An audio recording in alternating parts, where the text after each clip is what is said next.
welcome back to another Genshin Impact video. Earlier this week we released our 3-star weapon guide for melee heroes, and we're going to follow it up today with our 3-star weapon guide for range heroes. So we're going to be covering Bow and Catalyst. The reason why we're covering these 3-star weapons is because you can find them out in the world exploring, sometimes they drop from enemies. It's very easy to get high refinement levels and thus get huge bonuses on the passive. And this can eventually make these 3-star weapons rival even 4 or 5-star weapons in damage.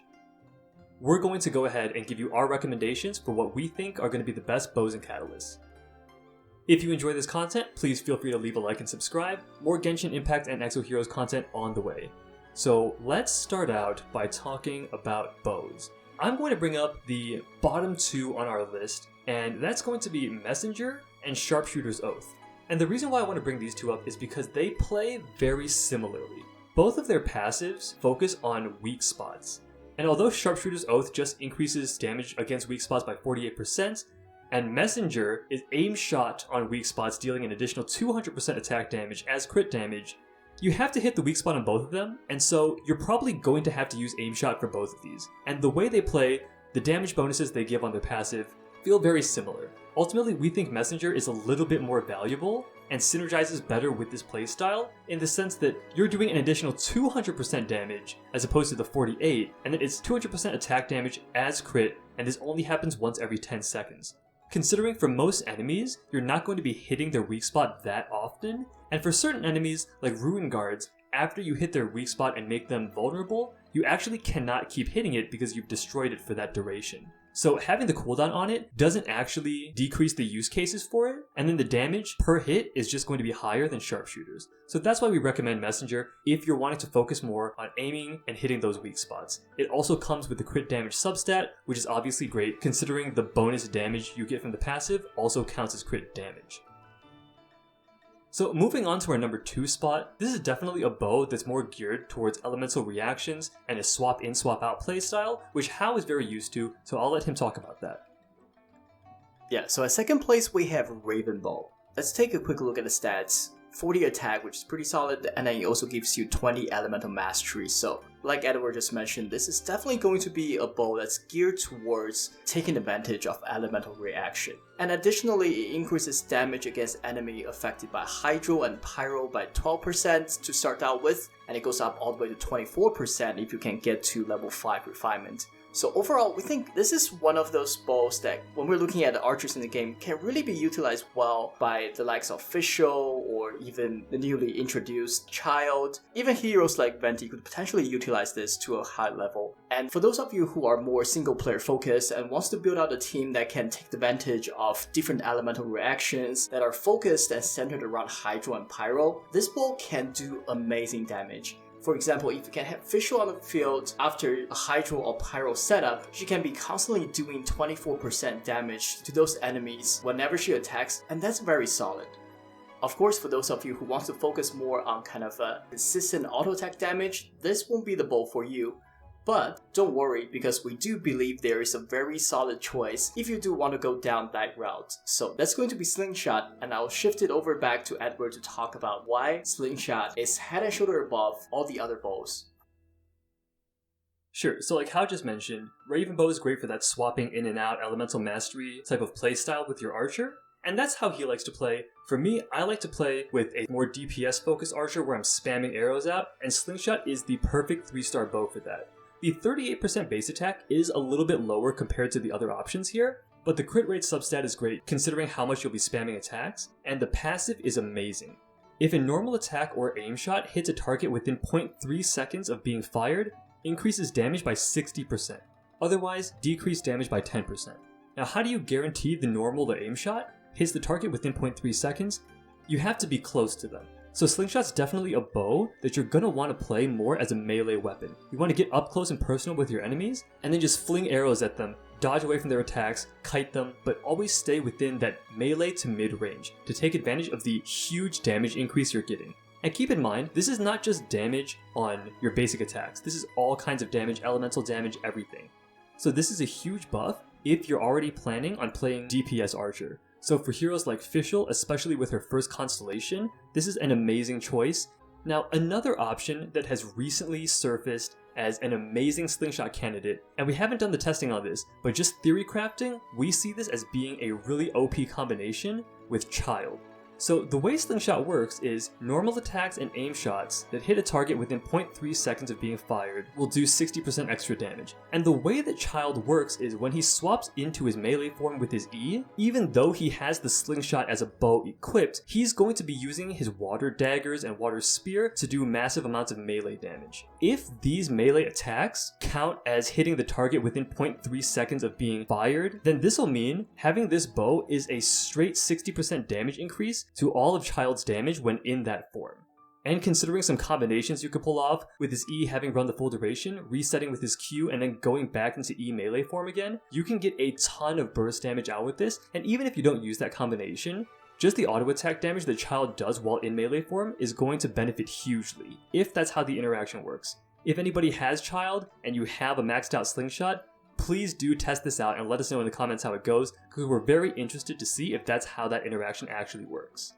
Essentially, those are the two best options. If you want a cheap and affordable bow for your DPS archer, Slingshot is by far the best option. If you want to play in a different way and use your archer more for their skills and elemental damage, then Ravenbow is definitely the best option there. So now, why don't we move on to the other ranged option in this game, which is Catalysts. Alright, so with Catalyst, we think there are really two good options, and then we'll have an honorable mention at the end. So starting out, the first one we want to talk about is going to be Magic Guide. And Magic Guide is really going to be for heroes that are more focused on doing damage. So the likes of Klee, likes of Lisa, and potentially maybe even characters like Mona could take advantage of this. And the reason for that is it gives you Elemental Mastery at 41, which scales up, and on top of that it increases damage against enemies affected by Hydro and Electro by 12%, and that can scale all the way up to 24% at level 5 refinement. So overall, this is really good if you have a hero that really wants to take advantage of those reactions, especially if you have a team who can set up for Hydro-based reactions or Electro-based reactions such as Overload or Vaporize. Things like that can be really good. For example, if you do have a hero like Barbara, you can then swap into a Klee with Magic Guide, which then can proc Vaporize and take advantage of the 24% increased damage because Barbara would have the Hydro effect on the opponents. So in our opinion, Magic Guide is all about taking advantage of elemental reactions, doing those bursty big chunks of damage whenever you can, and it's suitable for players who really want to have a very elemental focused team and playstyle. Can be very useful in a lot of the domains because when you do co-op with other players, the opportunity to get those elemental reactions off is a lot greater, and the chance of you having teammates who has Hydro-based characters or Electro-based characters is really high, so you can get this 24% damage boost a lot more consistently than if you're playing alone. But of course, not all the Catalyst users are about doing damage, and there's another option that we have, and I'll let Edward cover that. Sure, so that option is going to be Thrilling Tales of Dragon Slayers, and I think a lot of you guys probably saw this one coming. If you read the description of the passive, it just makes so much sense that this is one of the top tier 3-star catalysts in the game. So it starts out with 39 attack and an HP substat of 7.7%. And you might be thinking, it's pretty bad because it has HP substats, right? But there are Catalyst users that scale off HP, namely Barbara, and more specifically, the passive is what really makes this insane. So when switching characters, the new character taking the field has their attack increased by 48% for 10 seconds. This effect can occur once every 20 seconds. Just think about all the potential possibilities for this, especially with Catalyst users that are more support oriented. So let's talk about Mona, Barbara, and Sucrose. These are heroes that want to just get their abilities off to support the team, and then swap into their main carry, whether that be Fischl, Diluc, Xiangling, Razor, whoever you have, and they will come in with roughly 50% increased attack. And so a lot of those damage dealers, not only do their basic attacks scale with attack, but so do their elemental skills and burst. So this is a huge damage buff, and once every 20 seconds, honestly, this is going to work out really well with a lot of those heroes. Mona will want to swap out after her ult, Barbara's going to want to swap out after her E, and Sucrose is going to want to swap out after her Q. So there's a lot of potential for setup, and making sure that your actual carry has a huge damage buff coming onto the field. one thing I would like to add to that is Thrilling Tales of Dragon Slayer definitely is more about single play. Because if you do co-op, especially if you do a 4-man co-op, it is impossible for you to ever take advantage of this, right? So do keep that in mind. But if you're playing with even just another friend like Edward and I do, we can have a couple of characters and I can take advantage of this bonus in those situations. But when you're going with a 4-man squad, this will not help you at all. But with that being said, let's talk about our honorable mention, and that's going to be Ember Catalyst. And the reason why Ember Catalyst is an honorable mention is because we do think currently in the game there are not many Catalyst users can actually take advantage of it, but there is one who Ember Catalyst works extremely well with, and that's going to be Ningguang.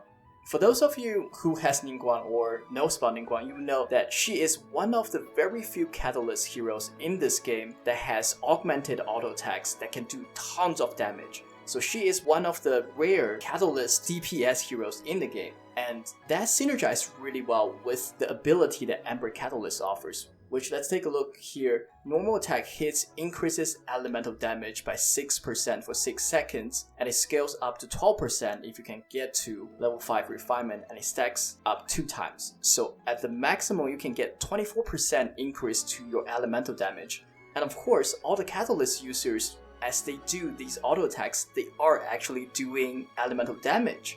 So essentially, every time you auto attack, you are getting 24% additional damage. On top of that, your skills and burst skills both benefits from this as well, so the increase to elemental damage does not stop at your auto attack. Additionally, you also get a benefit of elemental mastery from the base stats and a little bit of attack as well. So overall, this is a very unique and very interesting Catalyst. Not many heroes currently can take advantage of it, but if you do have Ningguang, do give it a try, and you might be surprised how much damage you can do with this Catalyst as your weapon.